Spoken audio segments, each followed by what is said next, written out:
Tourism is now a bigger employer than agriculture in the Wooler and Glendale area.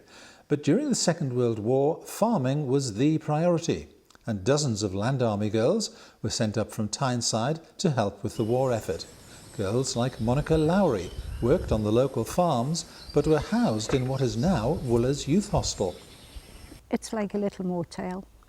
You know, you could bring any friends here now, and it's absolutely lovely. And they're your own little rooms now, which I would have preferred, because I was so modest in those days, 18 and a half, you know.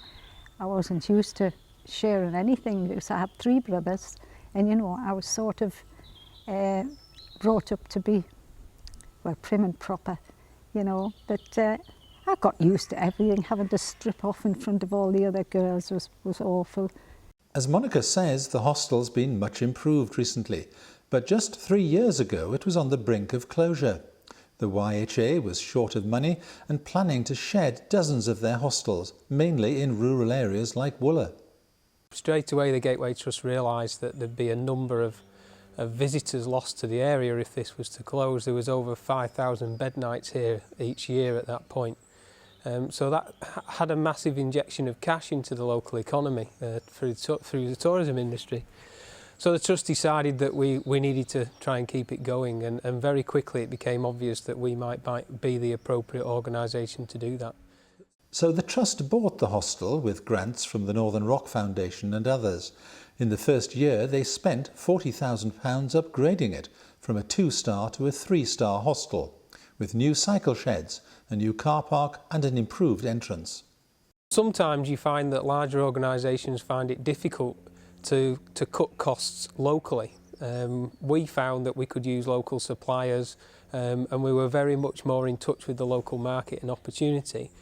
The result? 10% more visitors last year, with even more expected this year, and a 20% increase in turnover, thanks partly to a much improved meals service.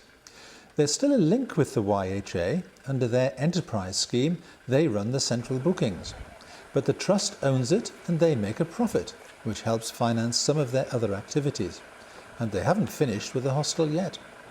We're currently looking at upgrading the hostel again. We've got a small amount of the money we had initially left for works this winter. But what we are now doing is we've employed the services of an architect, and he's going to be looking at how we might make some considerable alterations to the building, and we want to look at a unique selling point.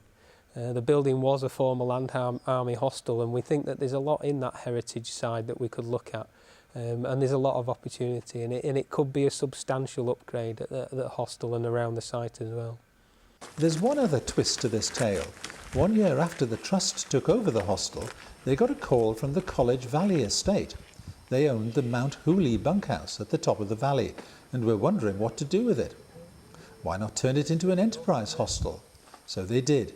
And in just 3 years, we've gone from a threat to close our only youth hostel to 2 thriving hostels in the Glendale area.